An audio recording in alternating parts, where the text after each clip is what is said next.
Student, তোমরা যারা ক্যালকাটা ইউনিভার্সিটির আন্ডারে প্রথম সেমিস্টারের ছাত্রছাত্রী আছো, তোমাদের জন্য আজকের ক্লাসটা খুবই গুরুত্বপূর্ণ।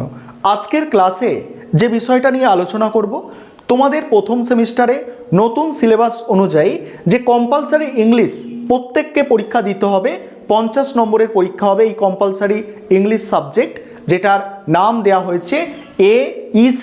এই সাবজেক্টটা 50 নম্বরের তোমাদের পরীক্ষা হবে। আর আজকের ক্লাসে এই সাবজেক্টটা সম্পর্কেই আলোচনা। আজকে যে আলোচনায় যে বিষয়গুলো থাকছে, দেখো, 1 নম্বর বিষয় হচ্ছে তোমাদের সিলেবাস, অর্থাৎ তোমাদের এই 50 নম্বরের যে পরীক্ষা হবে, নতুন যে সিলেবাস, সেই সিলেবাস নিয়ে আলোচনা হবে। তোমাদের বইয়ের নাম, অর্থাৎ তোমরা কি বই পড়বে সেটা তোমরা অনেকে জানতে চাইছো। তোমাদের বইয়ের নামটা বলে দেবো, বইটা আমার হাতেই আছে, বইটার নামটা বলবো। তারপরে বলবো কোয়েশ্চেন প্যাটার্ন, তোমাদের কোয়েশ্চেন প্যাটার্ন কি হবে, অর্থাৎ প্রশ্ন কেমন হবে সেটা বলে দেব।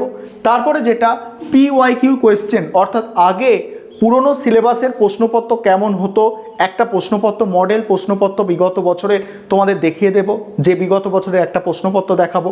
এবং তোমাদের এই ওএমআর সিটে পরীক্ষা হয়ে থাকে এই সাবজেক্টটার, ক্যালকাটা ইউনিভার্সিটির ওএমআর সিট কীভাবে ওএমআর সিটে পরীক্ষা দিতে হয় সেটাও দেখিয়ে দেব। অর্থাৎ তোমাদের জন্য আজকের ক্লাসটা খুবই গুরুত্বপূর্ণ। এক এক করে বিষয়গুলো বুঝে নাও। প্রথমে দেখো সিলেবাস, তোমাদের স্ক্রিন রেকর্ডের মাধ্যমে আমি সম্পূর্ণ সিলেবাসটা বলবো।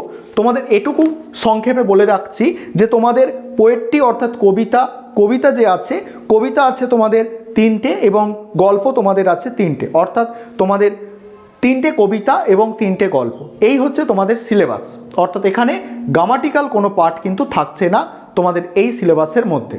এবারে তোমাদের স্ক্রিন রেকর্ডের মাধ্যমে সম্পূর্ণ সিলেবাসটা বলে দেব। এবারে বই, কি বই তোমরা পড়বে, দেখো এই বইটা তোমরা ফলো করতে পারো, যথেষ্ট ভালো বই, আমার দেখা যথেষ্ট ভালো বই। এটা মাধুরিমা মৌলিকের লেখা, আর ক্যালকাটা ইউনিভার্সিটি লেখা আছে। দেখো এখানে লেখা আছে NEP সেমিস্টার 1। দেখো একটু কাছে নিয়ে গিয়ে দেখাচ্ছি তোমাদের বইটা, আর চাইলে তোমরা স্ক্রিনশট করে নিতে পারো। এই বইটা তোমরা দোকান থেকে কিনে পড়তে পারো, এই বইটা খুবই ভালো বই। আর এই বইটার যে প্রাইস রাখা হয়েছে, দেখো এই বইটার প্রাইস আছে, দেখো 170 টাকা প্রাইস রাখা হয়েছে। তোমরা যদি কলেজ স্ট্রিট থেকে কেনো বা পার্শ্ববর্তী বই দোকান থেকে কেনো, তাহলে সেক্ষেত্রে একটু ডিসকাউন্ট অবশ্যই বইয়ের ওপরে দেওয়া হয়, একটু কম দাম সেখানে পেয়ে যাবে। এবারে তোমাদের কোয়েশ্চেন প্যাটার্ন যেটা, সেটা একটু শুনে নাও। দেখো ইউনিভার্সিটির পক্ষ থেকে এখনও কোনো অফিসিয়ালি কোয়েশ্চেন প্যাটার্ন দেওয়া হয়নি, কিন্তু তোমাদের পরীক্ষা জানুয়ারি মাসের শেষের দিকে হবে, তাই পরীক্ষার আর বেশি বাকি নেই। এবারে তোমাদের প্রশ্নর প্যাটার্ন কি হবে, এটা তোমাদের মধ্যে একটা সন্দেহ আছে। তোমাদের বলে রাখি যে কোয়েশ্চেনের প্যাটার্নগুলো এখনও দেওয়া হচ্ছে না, সেখানে কলেজ কি করছে, বেশিরভাগ কলেজ, একটা দুটো কলেজ নয়, 30টা 25টা কলেজ, এরকম 25-30টা কলেজের স্টুডেন্টের সাথে যোগাযোগ আছে আমার, ঠিক আছে, তোমরা সেটা জানো। আর সেক্ষেত্রে তোমাদের বলে রাখি যে প্রত্যেকটা কলেজে কিন্তু কি করা হচ্ছে, MCQ প্যাটার্নেই পড়ানো হচ্ছে। সেক্ষেত্রে MCQ প্যাটার্নেই কিন্তু পরীক্ষা হবে, এটুকু ধরে নেওয়া হচ্ছে। আর তোমাদের প্রথম কাজ যেটা, কোয়েশ্চেনের প্যাটার্ন কি থাকবে এটা না দেখে তোমাদের যে গল্প 3টে আছে, 3টে কবিতা আছে, সেগুলোকে ভালো করে পড়ে ভালো করে বোঝা। তাহলে যদি বুঝতে পারো, যদি পড়তে পারো, তাহলে সেক্ষেত্রে MCQ প্যাটার্নে পরীক্ষা হোক বা তোমার বড় প্রশ্ন লিখতে দেওয়া হোক, সেক্ষেত্রে তোমরা করে ফেলতে পারবে।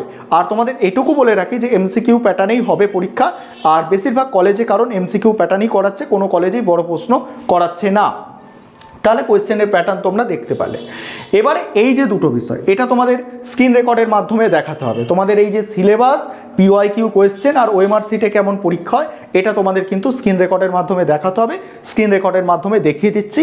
আরেকটা বিষয় তোমাদের বলার আছে, যে তোমাদের এই ইংরাজি সাবজেক্টের অনলাইন কোচিং ক্লাস শুরু হতে চলেছে, যেটা নভেম্বর মাসের 1 তারিখ থেকে শুরু হবে। আর আমি অলরেডি একটা ক্লাস তোমাদের দিয়েছি, একটা ক্লাস আমাদের 2-3টে ক্লাস আমাদের অলরেডি হয়ে গিয়েছে। তোমরা যারা অ্যাডমিশন নিতে চাইছো, আমি তোমাদের যে সিলেবাস আছে, তোমাদের 3টে গল্প 3টে কবিতা, এই সিলেবাসটা তোমাদের পড়িয়ে তোমাদের যা কোয়েশ্চেন অ্যান্সার এখান থেকে হতে পারে, সেই কোয়েশ্চেন অ্যান্সারগুলো তোমাদের করিয়ে দেবো। পরীক্ষার জন্য কোনো রকম প্রবলেম হবে না। তোমরা যারা অ্যাডমিশান নিতে চাইছো তোমরা এই নম্বরে যোগাযোগ করে অ্যাডমিশান নিতে পারো। আমাদের সপ্তাহে 2 দিন করে ক্লাস হবে, রেকর্ডেড ক্লাস সপ্তাহে 2 দিন করে থাকছে এবং সেক্ষেত্রে মান্থলি 200 টাকা করে ফিস নেওয়া হচ্ছে। তোমরা যারা অ্যাডমিশান নিতে ইচ্ছুক আছো তোমরা এই যে নম্বরটা বোর্ডে দেখতে পাচ্ছ এই নম্বরে যোগাযোগ করে অ্যাডমিশান নিতে পারো। চলো এবার তোমরা বাকি বিষয়গুলো দেখে নাও। তোমাদের বাকি বিষয় যেগুলো আছে, যে সিলেবাসটা তোমাদের সম্পূর্ণ দেখিয়ে দেবো, আর তোমাদের PYQ কোয়েশ্চেন দেখিয়ে দেবো এবং তোমাদের ওএমআর সিটে কীভাবে পরীক্ষা হয় সেটা তোমাদের স্ক্রিন রেকর্ডের মাধ্যমে দেখিয়ে দেবো। এবারে তোমরা প্রথমে সিলেবাসটা দেখে নাও। তোমাদের ইউনিট 1 যেটা আছে, ইউনিট 1-এ তোমাদের 3টে কবিতা আছে, 3টে পোয়েট্রি আছে। সেখানে 3টে কবিতা কি কি আছে দেখো, ব্রেক ব্রেক ব্রেক, ঠিক আছে, এটা একটা আছে, আফটার ওয়ার্ড আছে, আর where the mind is without fear. এই 3টে কবিতা তোমাদের আছে ইউনিট 1। আর ইউনিট 2-এ তোমাদের 3টে গল্প আছে। 3টে গল্প, প্রথম গল্প দেখো আউট অফ বিজনেস, দ্বিতীয় গল্প হচ্ছে দ্য চাইল্ড, আর 3 নম্বর যে গল্পটা আছে আই হ্যাভ এ ড্রিম। এই 3টে কবিতা এবং 3টে গল্প তোমাদের সেমিস্টার 1-এ কম্পালসারি ইংলিশের সিলেবাস। এবারে তোমরা বিগত বছরের একটা প্রশ্নপত্র দেখে নাও, তাহলে তোমাদের ধারণাটা হবে যে কেমন MCQ প্রশ্ন হতে পারে। এবার দেখো তোমাদের একটা ওল্ড সিলেবাসের প্রশ্নপত্র দেখাচ্ছি। আগে তোমাদের এই যে সিলেবাসটা ছিল, অর্থাৎ কম্পালসারি ইংলিশের যে সিলেবাস ওল্ড সিলেবাসের, তখন তোমাদের কিন্তু 80 নম্বরের পরীক্ষা হতো ওল্ড সিলেবাসে, ঠিক আছে। সেই 80 নম্বরের মধ্যে 40টা থাকতো MCQ, 40টা MCQ থাকতো, এক একটা প্রশ্নের মান থাকতো 2 নম্বর করে, অর্থাৎ 80 নম্বরের পরীক্ষা হতো। তখন আনসিন মানে একটা প্যাসেজ থেকে তুলে দেওয়া, যে সেখান থেকে অ্যান্সার খোঁজা বা তোমার গ্রামাটিক্যাল পার্ট, এইগুলো কিন্তু তখন থাকতো। এখন তোমাদের কিন্তু 3টে গল্প 3টে কবিতা আছে। সেক্ষেত্রে তোমাদের আমি সাজেস্ট করব যে বিভিন্ন কলেজে কিন্তু MCQ প্যাটার্ন ধরেই পড়ানো হচ্ছে, আর আমি যেটা তোমাদের সাজেস্ট করতে চাইছি সেটা হচ্ছে তোমরা 3টে গল্প তোমাদের সিলেবাসে যে আছে এবং 3টে কবিতা যে আছে তোমরা সেগুলোকে পড়ে ভালো করে মানে বোঝার চেষ্টা করো। পরবর্তীকালে MCQ প্যাটার্নে পরীক্ষা হোক বা বড় প্রশ্নে পরীক্ষা হোক, সেক্ষেত্রে তোমাদের কোনো সমস্যা থাকবে না যদি তোমরা গল্প এবং কবিতাগুলোকে ভালো করে পড়ে এখন থেকে বুঝে নাও। এবারে MCQ প্যাটার্নে পরীক্ষা হলে কিভাবে তোমাদের পরীক্ষায় হয় আর কি প্রশ্নের উত্তর কিভাবে লিখতে হয় সেটা হচ্ছে কলেজের ক্ষেত্রে OMR সিটে পরীক্ষা হয়, OMR সিটে পরীক্ষা হয়। এবারে তোমাদের OMR সিটটা দেখাবো। দেখো OMR সিটে কিভাবে পরীক্ষা দিতে হয়। দেখো এখানে একটা প্রশ্নের জন্য কি হচ্ছে 4টে করে অপশান থাকে, সেক্ষেত্রে OMR সিটটা এবারে দেখো। এটা তোমরা দেখতে পাচ্ছ যে ইউনিভার্সিটি অফ ক্যালকাটা ইউনিভার্সিটির এটা কিন্তু OMR সিট আছে, দেখতেই পাচ্ছ। এক্ষেত্রে দেখো OMR সিটে কীভাবে ফিল আপ করতে হয় আগে বুঝে নাও। দেখো তোমাদের এখানে কারেক্ট ফিল আপ কী হচ্ছে, কারেক্ট ফিল আপ কালো বল পেন দিয়ে এরকম করে কিন্তু ফিল আপ করতে হবে গোলগুলো। তোমরা যারা একটা দুটো চাকরির পরীক্ষা দিয়েছো তোমরা OMR সিট ফিল আপটা জানো। সেক্ষেত্রে তোমাদের রোল নাম্বার যেটা আছে সেখানে রোল নাম্বারগুলো আগে লিখতে হবে, লিখে সেগুলোকে কোড যেগুলো আছে সেই কোডগুলোকে কিন্তু গোল করতে হবে। টেস্ট বুকলেট কোড লিখতে হয়, ঠিক আছে, সাবজেক্ট কোড লিখতে হয় তোমাদের। তারপর এইখানে তোমাদের নেম লিখতে হয়, এখানে লেখাই আছে ক্যাপিটাল লেটারে নেম লিখতে হবে। কি কি আছে দেখো, এখানে তোমাদের সাবজেক্ট কোড লিখতে হয়, তারপরে তোমাদের এখানে নাম লিখতে হবে, নাম লেখার পরে এখানে তোমাদের রোল নম্বর লিখতে হবে, এখানে রোল নম্বরগুলো সংখ্যায় লিখতে হবে। ধরো কারো রোল নাম্বার 3, 2, 4, 5, 7, 9 আর 1 এইভাবে আছে।